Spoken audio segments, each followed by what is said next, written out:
It's good to see everybody tonight.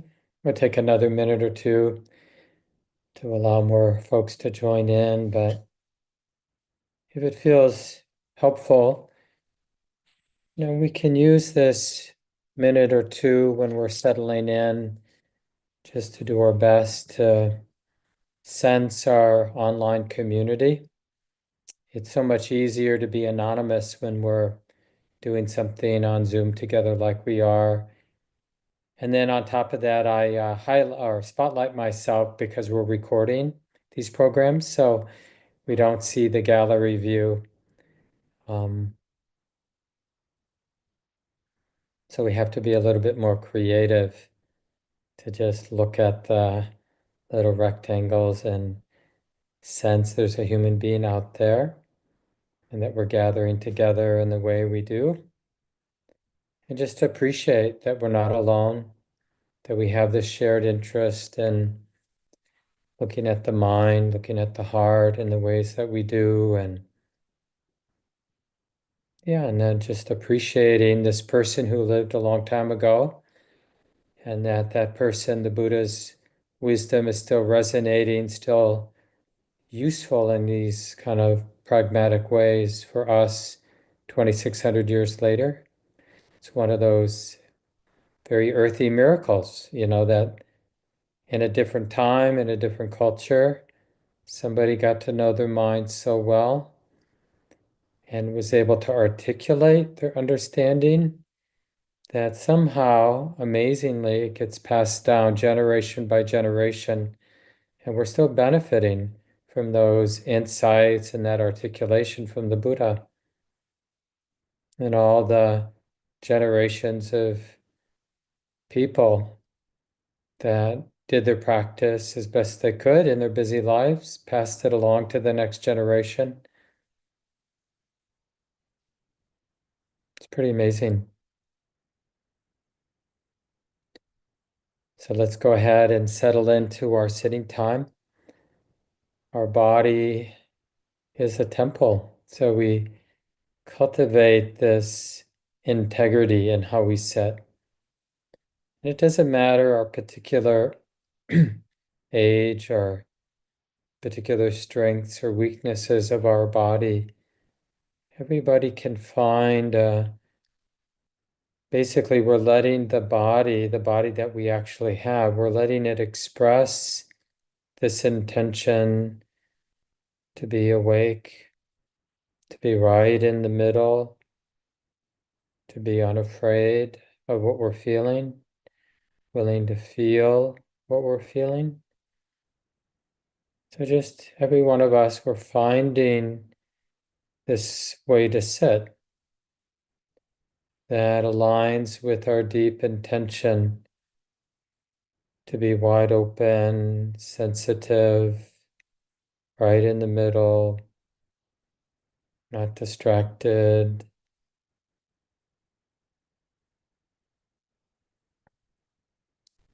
humble, undefended.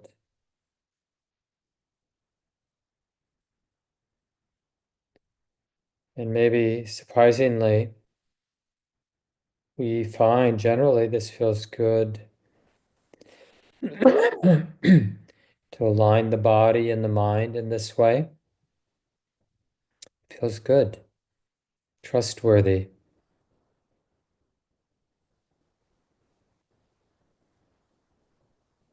Rooted, grounded in the present moment.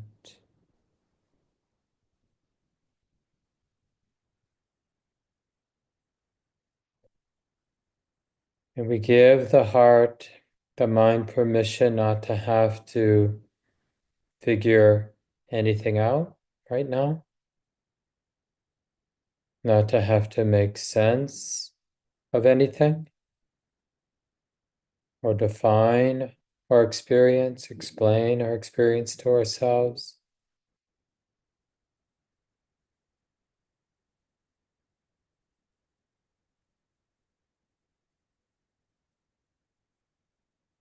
Noticing how simple things can become, being right in the middle, awake,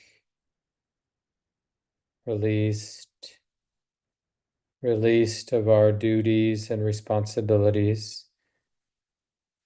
We, in a sense, only have one, which is this intention to be awake, to feel what we're feeling. But that comes quite naturally. It isn't that I have to do the sensitivity. Sensitivity is what's naturally left when my mind drops distractedness.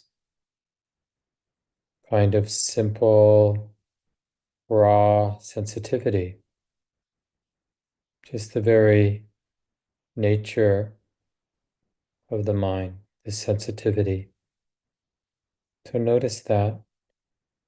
For example, does it require any personal effort to be sensitive to the sound of my voice or the ambient sounds in the room?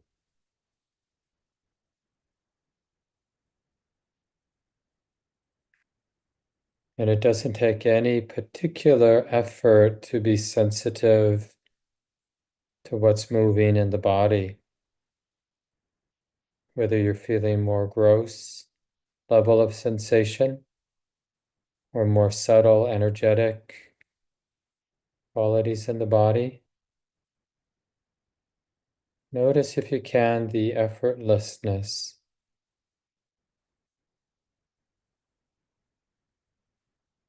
how sensitivity is a given.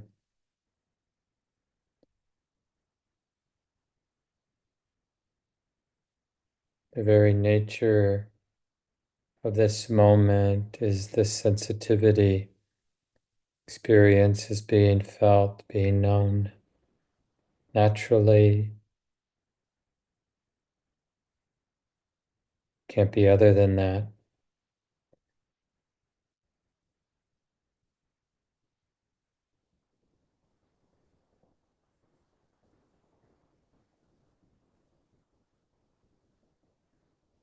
And there's a real beautiful, it's subtle, but a beautiful peacefulness when the mind can rest, in a sense, with the sensitivity and without any need to evaluate or judge or get somewhere or get rid of something.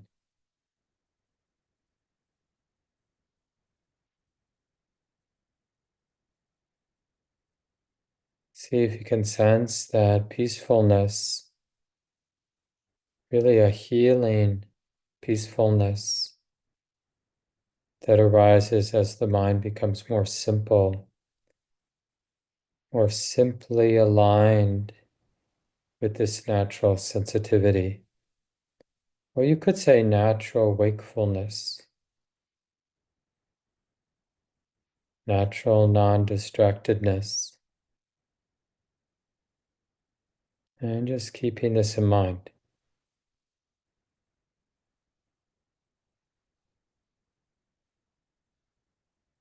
And let's continue now in silence.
We'll continue sitting for another few minutes.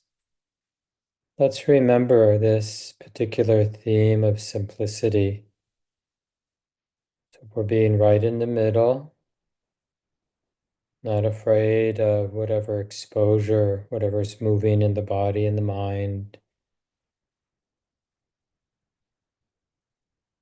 and letting things be as simple as they can be. And of course, we're going to feel lots of different impulses to think, to move, to react, to become somebody doing something. Some of those impulses will result in the mind getting identified and acting out some identity, some desire. But with practice, we can feel the impulses without being confused by them. We can let things become really simple. Nowhere to go, nobody to be, nothing to explain.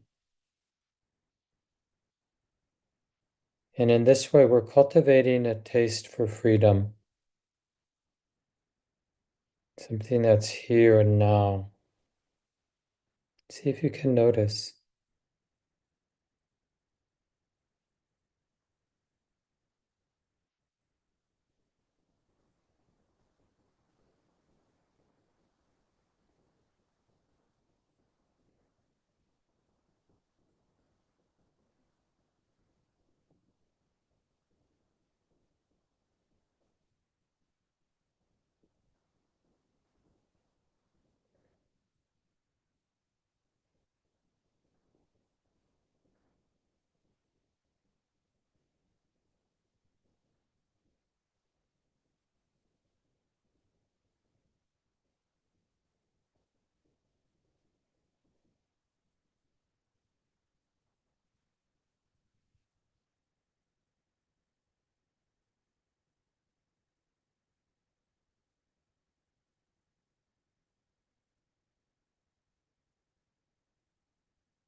Resting in the natural flow or unfolding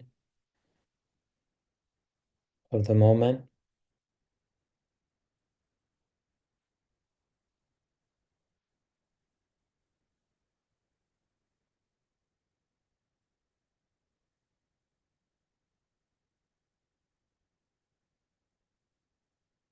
Being grateful that I don't have to manage or I don't have to direct the show or figure it out.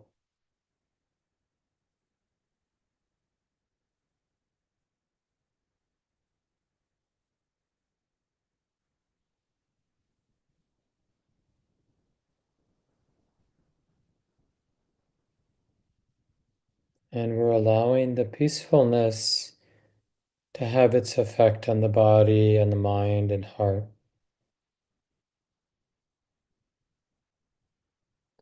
in a way we're relearning to trust, relearning to relax and trust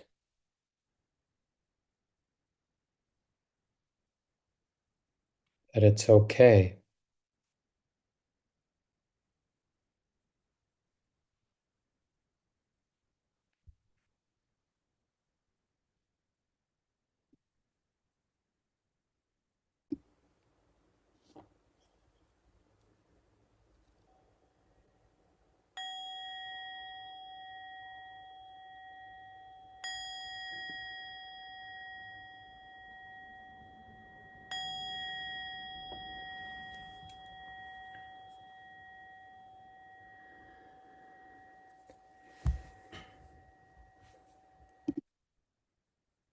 So feel free to stretch a little if you'd like. Grateful to be with everyone tonight. I appreciate you showing up for our cozy Dharma community, Tuesday night Dharma community. And some of you know, I've been reflecting, doing some reflections on the four divine abodes, Brahma Viharas of loving kindness and compassion and appreciative joy and equanimity. These last couple of weeks, kind of expanding the discussion on equanimity. And I'll save some time at the end for discussion, around you could just reflect on this now, but do we really trust equanimity? Like when the world is the way that it is, when my life is the way that it is equanimity a trustworthy response? It's like that bumper sticker that you used to see around. I haven't seen it in a while. It's something, I forget exact the way it's written, but something like, if you're not outraged, you're not paying attention.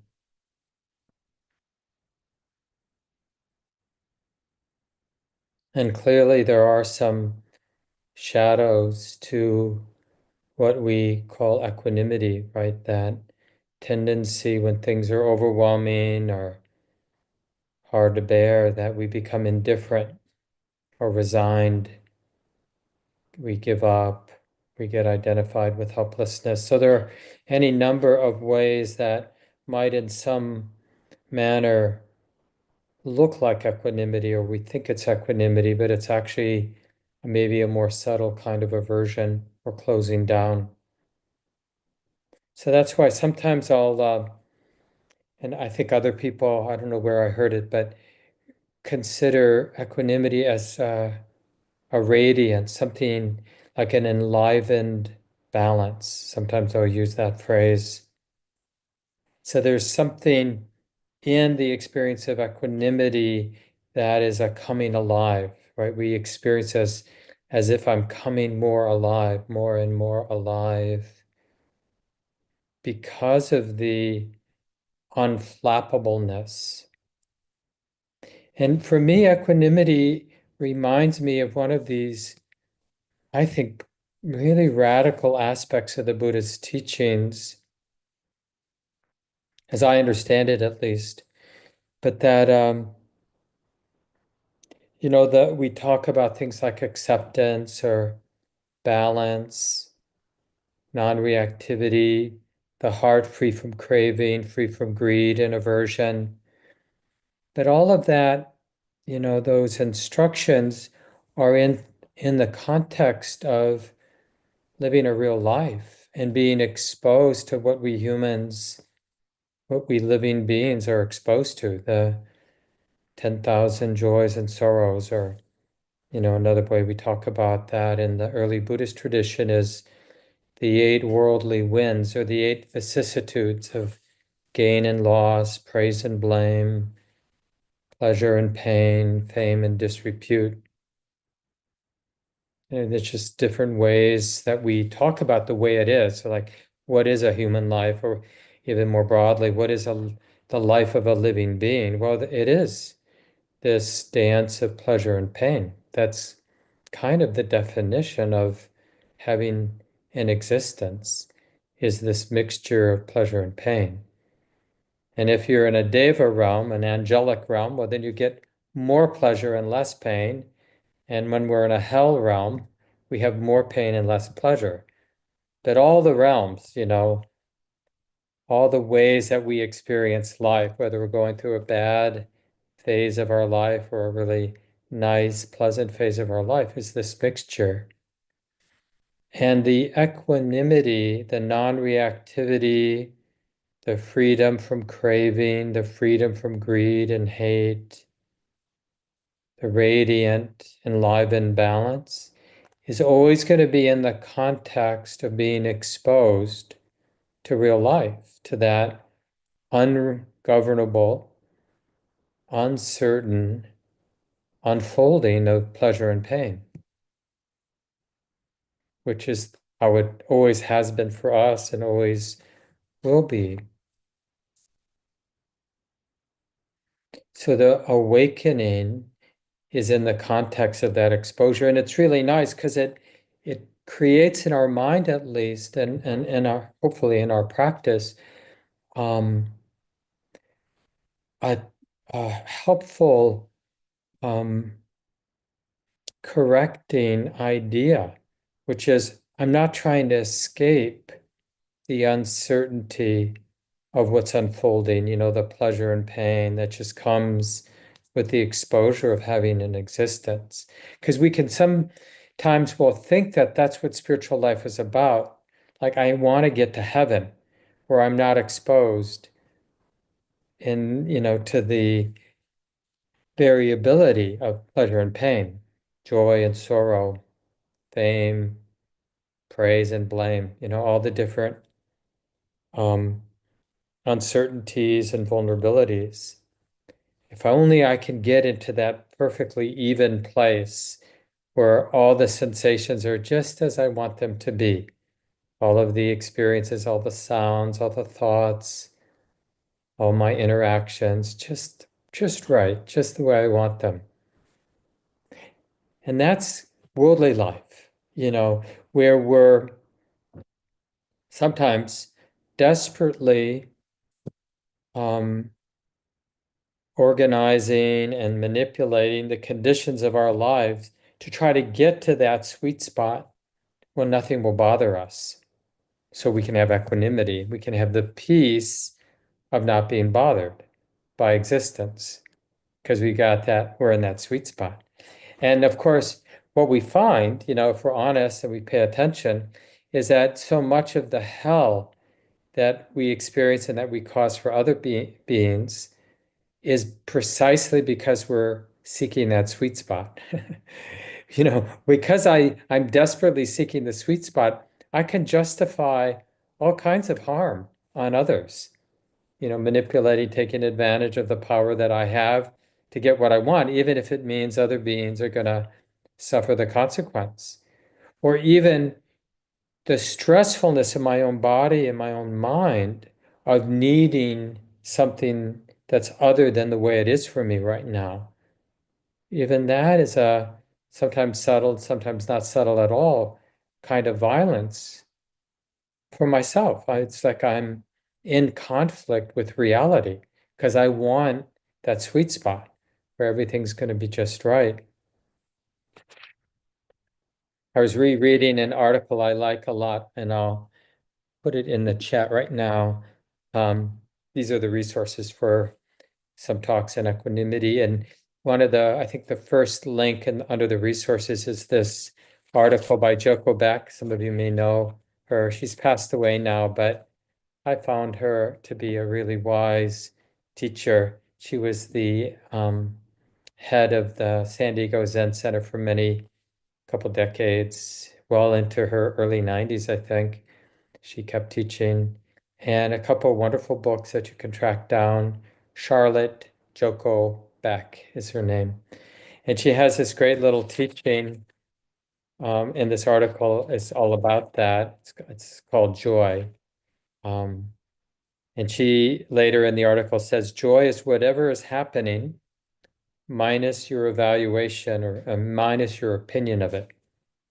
So this is joy when we're not in the process of evaluating this moment or have a fixed opinion about this moment. We have that phrase, being in the flow of things, being in the groove, and what gets in the way of that, right? And it's so interesting, because we do taste and have tasted many times that ease and peace of being in the groove, of not being in conflict with the conditions of the present moment. So we know that experience. And but have we paid attention, like, what's the proximate cause for being at ease?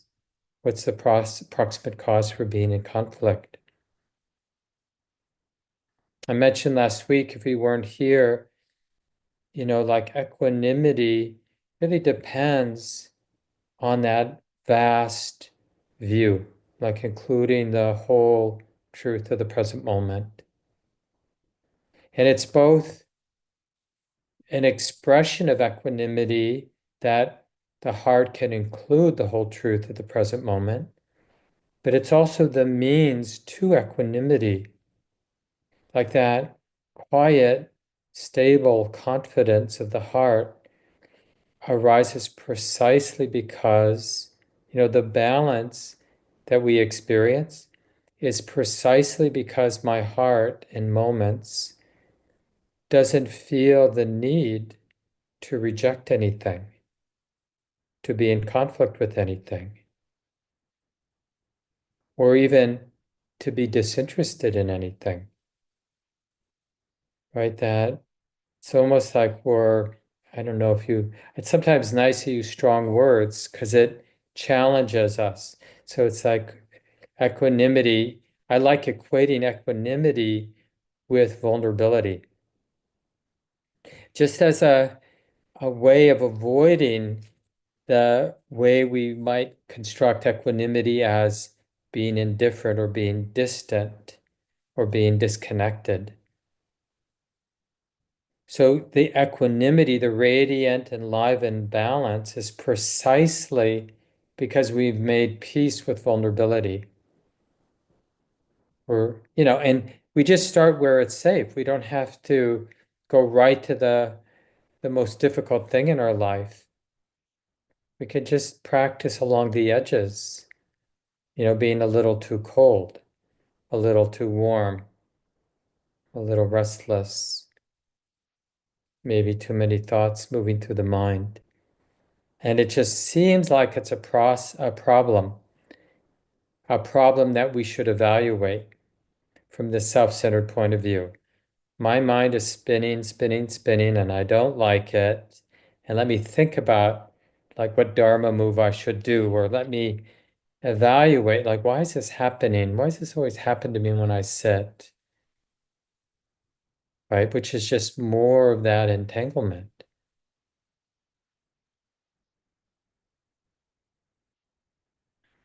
Remember that teaching I bring up a lot from the suttas. It doesn't involve the Buddha, but it involves a layperson at the time of the Buddha named Chitta. Chitta, by the way, most of you know, is also the word for heart, mind, chitta. And this is evidently the person's name. And he was visiting some of the monks when they were talking about the Dharma, and they were having a discussion about, what is it that causes suffering to arise for us? And the monks, these are, I guess, newer monks, not that well trained, and they were arguing with each other. Some thought, Well, if we weren't so sensitive, then we wouldn't, it's the sensitivity that triggers the craving and the greed and the hatred. And the others were arguing, the other people in the group were arguing, no, it's not the sensitivity, it's the various kinds of experiences that show up for us that we're sensitive to. So they're going back and forth. Is it the sensitivity or is it the particular experiences that we're sensitive to? What's the problem of human existence? And Chitta, was listening, and eventually they asked him because he was respected as a good student of the Buddha. And so he said, no, it's not either the sensitivity nor the sense objects that we're sensitive to. The problem is something arises in conjunction with sensitivity to the sense objects that we're sensitive to. We have sensitivity to sights, visual experiences. We have sensitivity to sounds. We have sensitivity to touches or physical sensation. We have sensitivity to thought or mental activities. And we have sensitivity to smells and tastes. But when I'm sensitive to smell or sensitive to a thought, something arises in conjunction with that. And, we could call that self-view, personality view. We we construct, the mind fabricates a self that is sensitive to the sense experience we're having. Over and over again, there's this construction in our practice where our job in a way is to discover that as being extra. It's lawful, that habit of projecting a self-centered story on sensitivity, being sensitive to whatever it's sensitive to, projecting a self-centered view, a self-centered story onto that. That's also nature. It's also happening because of causes and conditions. It just so happens that when it happens, the heart feels squeezed, feels heavy, feels tight, feels burdened. It suffers. There's an experience of suffering. And it's because of this imposition of a view that doesn't fit. Self-centered view, it seems to fit for us. Nothing seems more natural to me, or probably to all of us, than this sense of Mark, who is sensitive to the sense experiences that I'm sensing, right? So that imposition of a self-centered view, because it's so habitual, it feels quite natural, it feels quite appropriate. But as we pay attention and really see experience for what it is, we'll see that selfing. It's nice to put it as call it selfing, make it active. We'll see it arising as something being known. And we'll see the weight, the squeeze, the heaviness of it naturally arising there. And we'll see how unnecessary it is. And we'll see when it ceases, what a relief that is. In any drama where there's a lot of self-centeredness, our practice isn't to get rid of that. Our practice is to observe the self-centeredness and observe the weight that arises with it. And when the self-centeredness naturally ceases, even if for only a moment, we notice that cessation of tension. And then when it comes back, we notice the squeeze. And when it releases, we notice the release. So when there's vulnerability with self-view, with clinging, we call it samsara. And there's a tendency when it's samsara, when there's vulnerability, sensitivity with sense experience, when there's clinging, when we're identified, taking it personally, then there's dukkha. And there's a tendency, because it's dukkha, the dukkha really supercharges, feeds the sense of self. Oh, this hurts.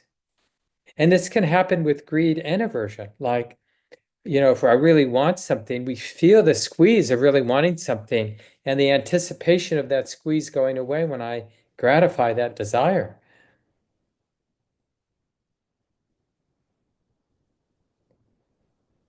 And when we realize that's just desire, or we just observe the desire and then eventually it ceases, we feel that whole drama, that whole weight, that squeeze fall away.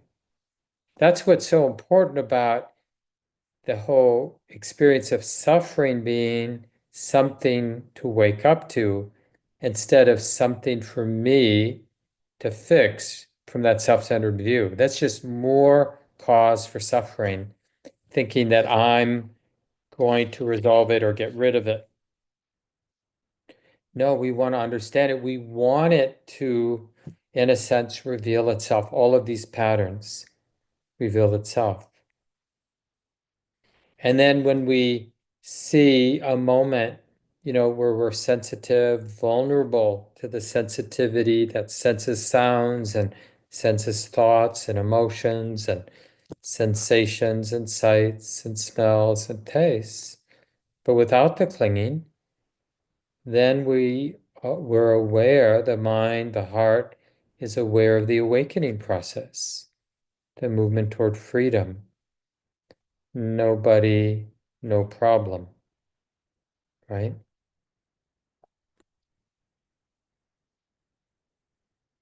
So there's no awakening without that vulnerability. We're awakening, the freedom that we're awakening to is in the context of sensitivity.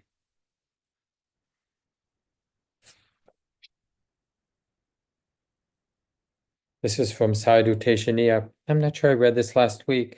Understanding the difference between true equanimity towards pain and being able to bear with pain through forceful effort is really important.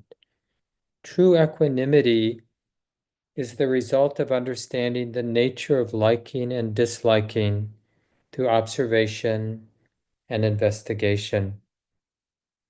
Right? So whether we're talking about pain or pleasure, right? And then we notice the natural response, the conditioned response to want to get rid of pain, to want to get more of the pleasure. And we really understand it, the liking and not liking as nature. Because it's the freedom from liking, and disliking is not the same as that habit not arising. It's not being confused by the liking when it arises or the not liking when it arises. So we could, because of the way each of our minds has been conditioned, like just around attraction to another person or attraction to certain kinds of foods or attraction to certain kinds of activities, right? It will be different for each of us because we've been conditioned differently, what we like, for example. But it's nice that we don't have to get rid of our likes and dislikes, We don't have to somehow have different conditioning than we have our mind the way it's been conditioned. We're just practicing not being confused. So when something comes our way that disgusts us, that arising of disgust, not liking, then if wisdom is there, then yeah, that's just that. And we don't have to misunderstand the disliking, the repulsion as being a self, me who's repulsed, me who doesn't like. It's just that, mental quality of not liking. And that's why we say it's empty. It's empty of self. It is what it is. It's not different, but wisdom is seeing the truth that was always there. It never was self. We don't even need to get rid of the self. It's actually seeing it for the way it always was. It always was just a habit, just a mental quality like that, claiming this is me, this is mine, this is how I feel. This is about me. It's about my happiness and unhappiness, right? We just have to understand what that is. So we're really understanding the process of selfing. That's where we realize emptiness. The process of selfing is empty. That's what's liberating.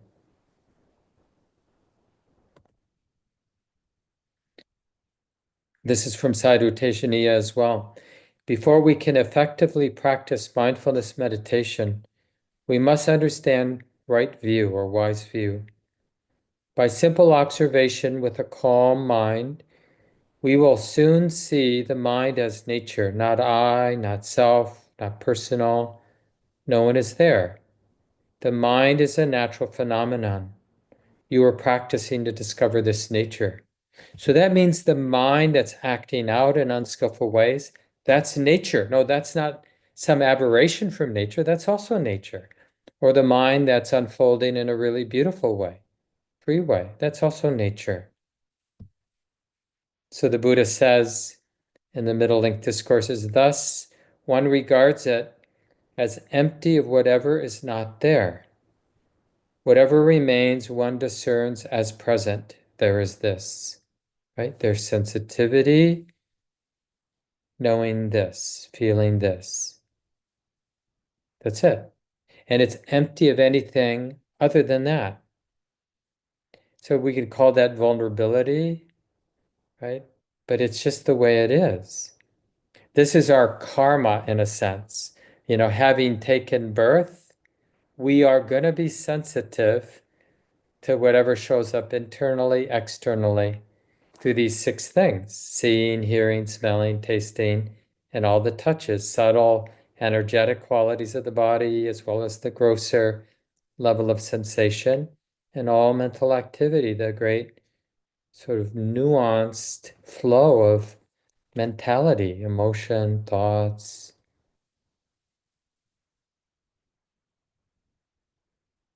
And obviously, it takes practice, right, to inhabit with a lot of freedom, our karmic situation, right? Our karmic situation is we're having sense contact through these six sense gates continuously. And it's uncertain, it's unreliable, it's ungovernable.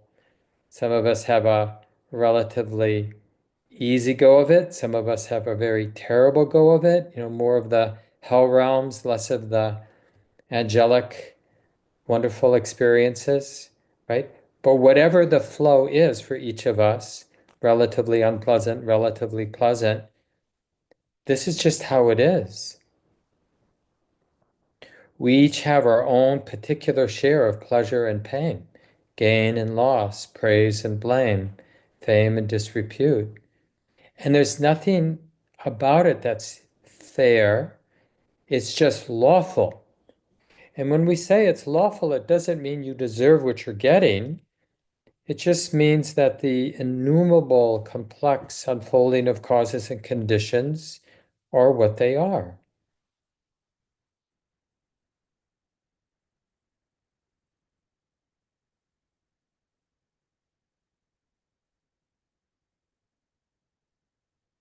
When we come into alignment, when we have that vast and subtle and deep and wide and that opening to the whole truth of the moment, we feel the peace of equanimity. I think I said last week, it really is the flavor of the whole path. And one of the telltale signs is, as we live our life and we have, that dance of the 10,000 joys and sorrows, really nice times, really bad times, really boring times, really intense times.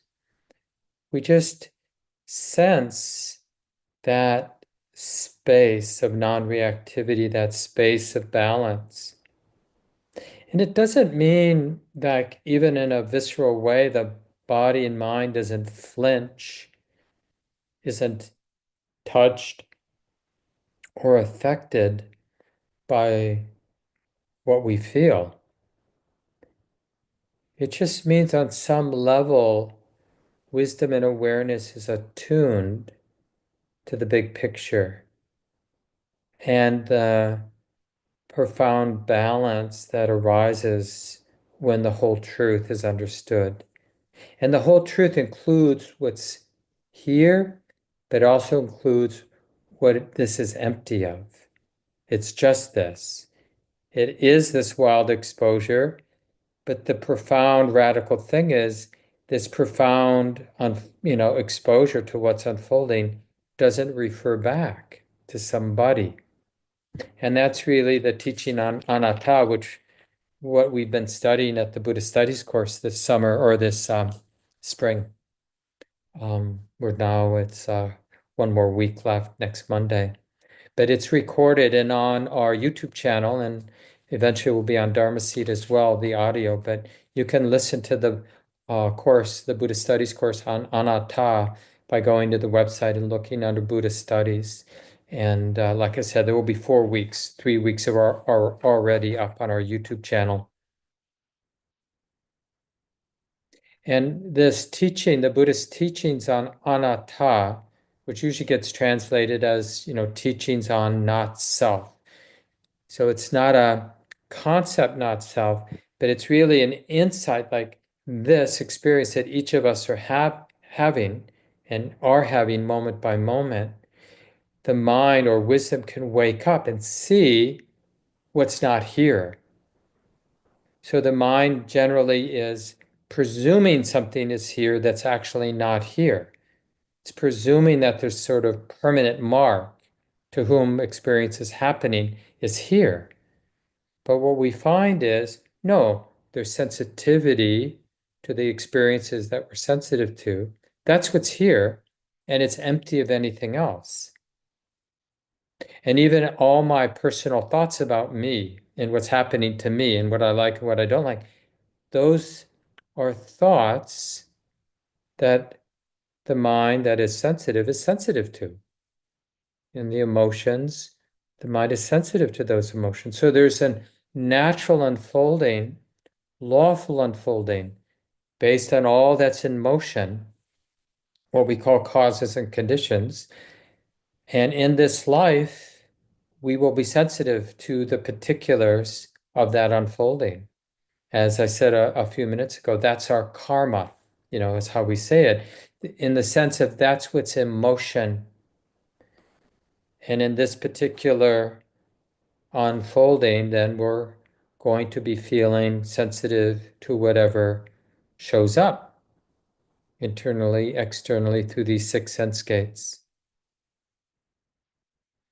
Ajahn Sushito, this one of our wise elders in our Western Buddhist lineage here, he's a Buddhist monk, has been a monk now, getting closer to 50 years, at least 40 years.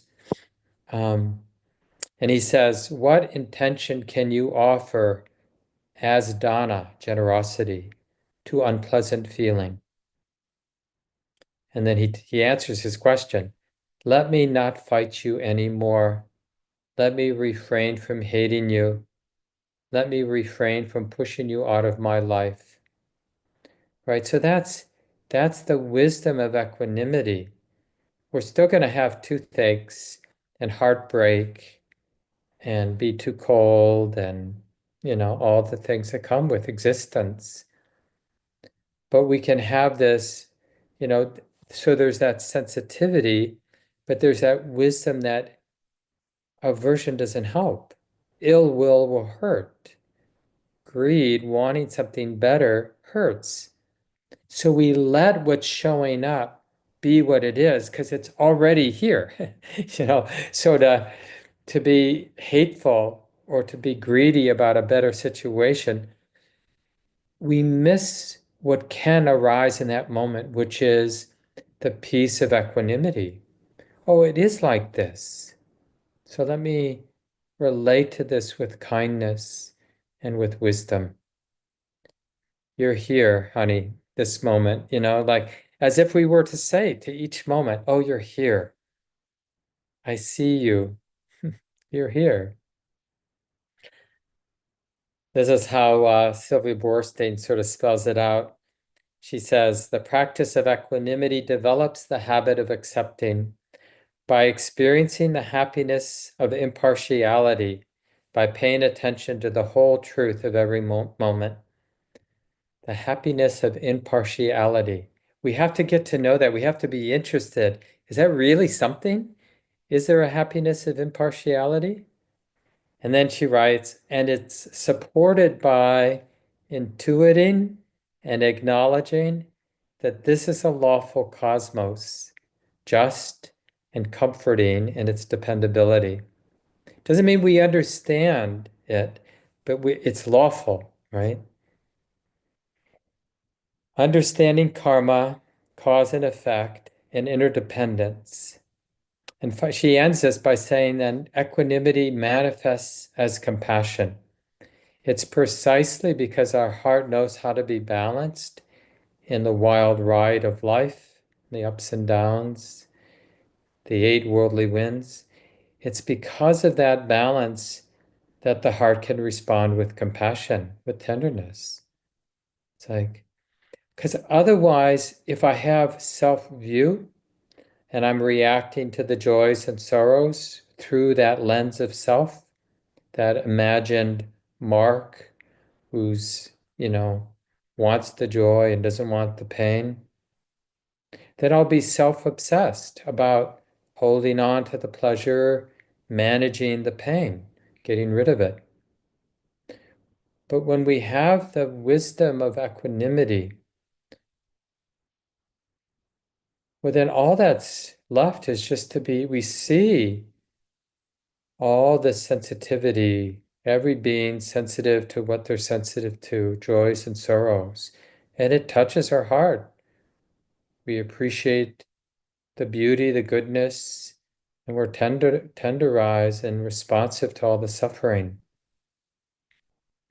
And it's precisely because that equanimity and the deep wisdom of anatta, the insight into what's not here, the self that is presumed to be here, isn't here in the way we think it's here. And that understanding is what creates the safety. And the safety allows for real compassion. It's hard, when we're honest, there really isn't compassion when we don't feel safe. We're just a frightened or cornered animal when we don't feel safe. We may want to be compassionate, we may be pretending to be compassionate, but when we're unsafe, you know, we're we're just not good, as the Buddha would say, we're not good for our own well-being or another's well-being or anybody's well-being, right? We're caught in our self-centered drama. So in a way, we have to resolve this experience of, the absence of safety in this deep existential sense in order to be good, to be a good human being, to serve, the greater good. The other thing I like what Sylvia, says, and just generally the Buddhist teachings on equanimity is it's what comes with it is this deep, resonant sense that there's nobody to blame. Anger or ill will, it needs a target. But when we understand that nothing refers back to anything, it's just what it is, causes and conditions. It doesn't mean that things aren't the way that they are. Sometimes really horrendous, terrible. I think about what's going on in Gaza. From what I understand, it's just unfathomable, the suffering, that seems to be going on there. And all the injustice and yeah, just the abhorrent, just what humans can do to one another. And I'm not an expert on the causes and conditions that are unfolding there. Don't pretend to be. But it does break my heart. And and I notice, very much wanting to blame. And I see that the wanting to blame is an inefficient way for me to deal with a sensitive heart being sensitive to what I hear is going on there. Right? So it's not productive. It's just a way to sort of mistrust the sensitivity that the heart has. Is it okay for the heart to break? And then when we're really okay, sensing what we sense, then our response may be more useful than just blaming somebody or hating somebody or even hating our sense of helplessness. We might be able to creatively respond.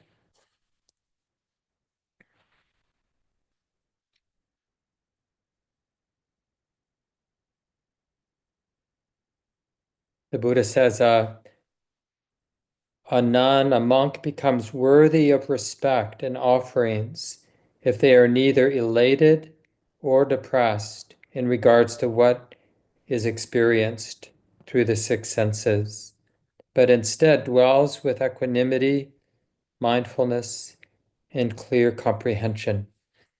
And I like to think of that as a really courageous thing, instead of reacting, to really see clearly, and that see that as a great gift to ourselves and the world, like not having to turn away and to model not being afraid to feel what we're feeling, including the joy and the goodness that comes our way that we're exposed with, right? It isn't all bad that we experience as a human being. So I want to make sure that we save enough time to hear from each other. And remember the questions that I asked at the beginning, in your own experience. Have you found equanimity, your own experience of being at ease with conditions? Have you experienced that as being trustworthy? What shadows in your own practice have you seen around equanimity? What do you see as the cause? Like what, seeing what, or practicing in what kind of way is the cause for equanimity to arise for you? What gets in the way of equanimity? What understanding gets in the way? Like if you're feeling in that flow and there's a lot of balance, a lot of resilience, then what interrupts that in your experience? And of course, any questions that you have, always nice to say your first name. You can share your pronouns if you want, where you're from if you want. Anybody can speak, just unmute yourself with this size group. Yeah, what comes to mind in this Buddha's teachings on equanimity? It'd be lovely to hear from a few folks.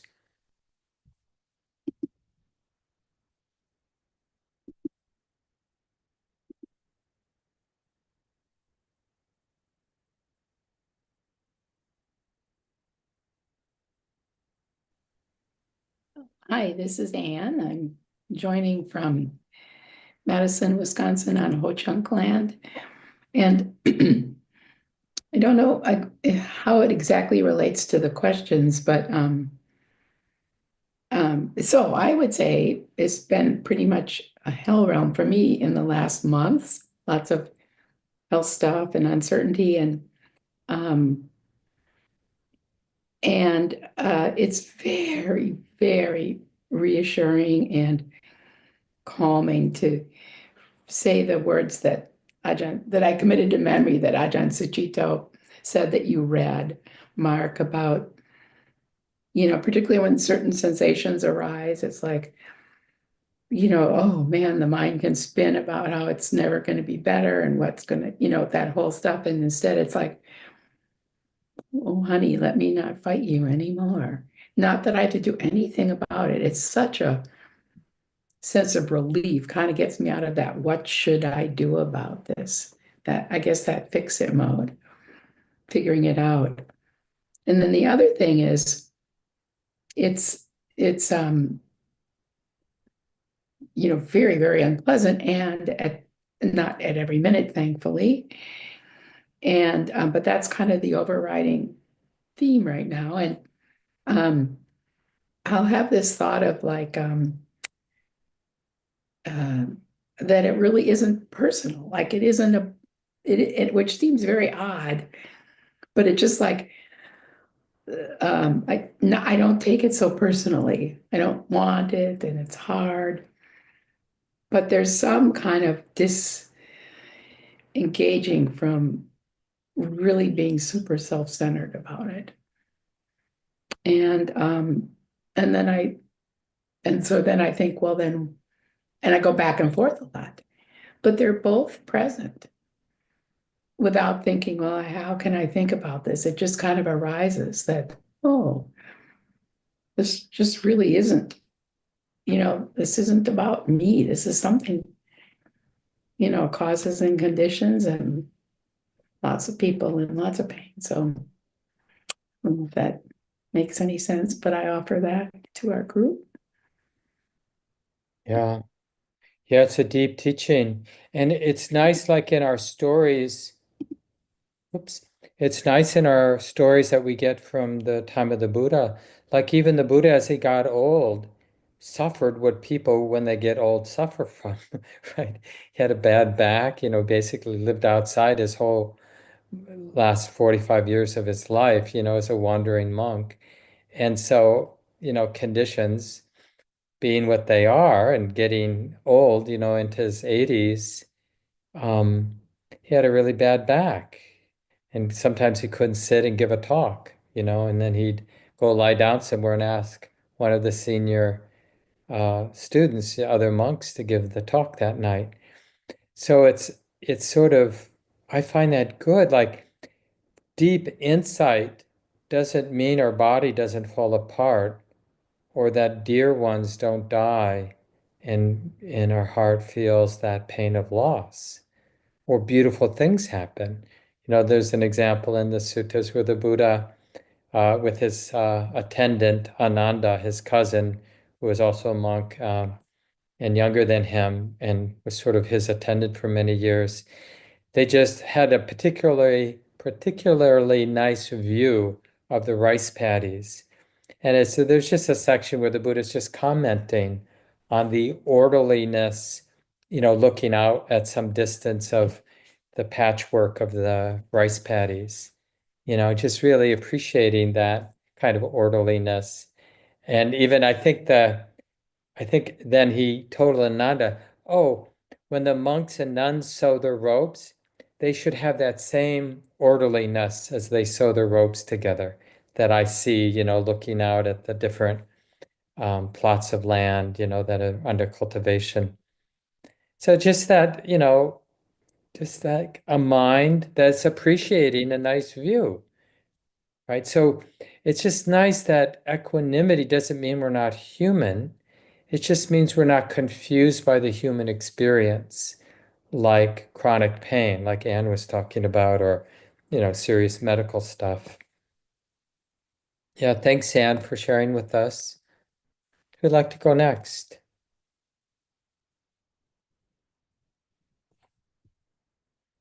Reflections on equanimity, what you've been learning.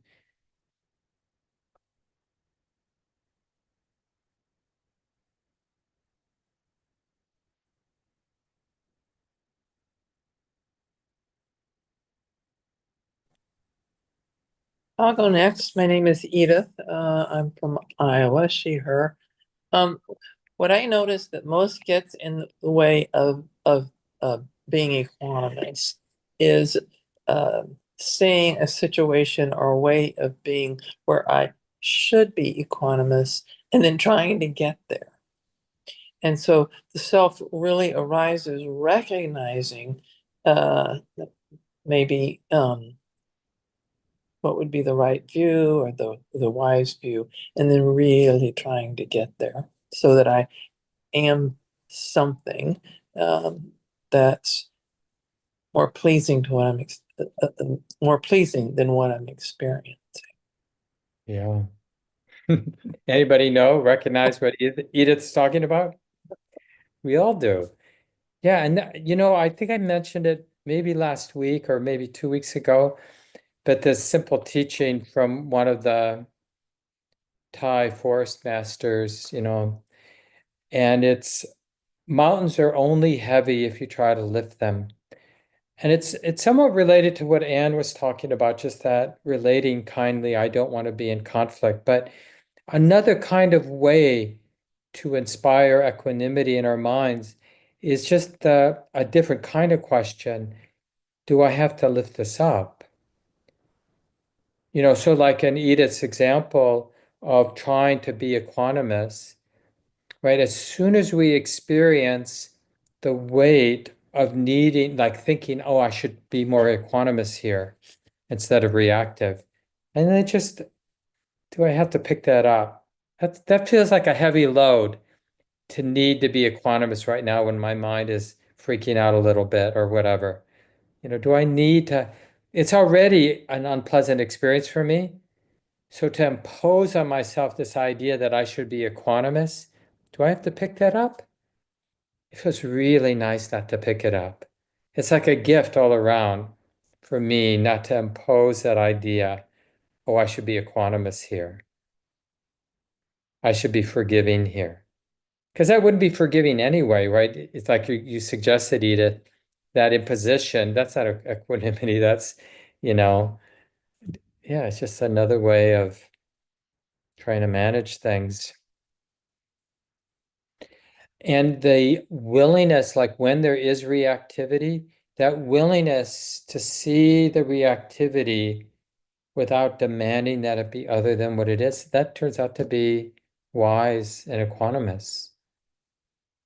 That courageous, not needing things to be other than the way they are. And it doesn't mean that we're condoning unskillful action. Unskillful action will have the consequences that it has, you know. And we can remember that. And sometimes we'll be able to refrain from acting out whatever is gotten triggered in us. And sometimes we won't. And neither when we act it out and face the karmic consequences or we don't act it out, neither one of those is personal. Sometimes there's not enough wisdom to keep us from acting out whatever particular mental quality has gotten triggered. And we do act it out. And we can be equanimous with that too. It's like, oh, sometimes it's like this. Something gets triggered, like lust or greed or aversion, and the mind gets swept away by it. Not enough clarity in that moment, not enough stability or samadhi in that moment. And we get swept away. We act it out, and there are consequences, whatever they are in our lives. Yeah. Any other thoughts, Edith? Um, uh, well, it's just to sort of add on to what you said, is if I can recognize that I'm trying to be equanimous and then to just not pick that up, that is equanimity. Oh, look, trying to be equanimous. And that's the moment, instead of trying to be equanimous for whatever the situation calls for. And usually I'm trying to be equanimous for someone else, the situation in which someone else needs a little equanimity. So I'm trying so hard to give them that of course it doesn't come across as that. But just to, you know, notice that I'm trying too hard or trying at all. Yeah. Yeah, thanks for sharing that wisdom.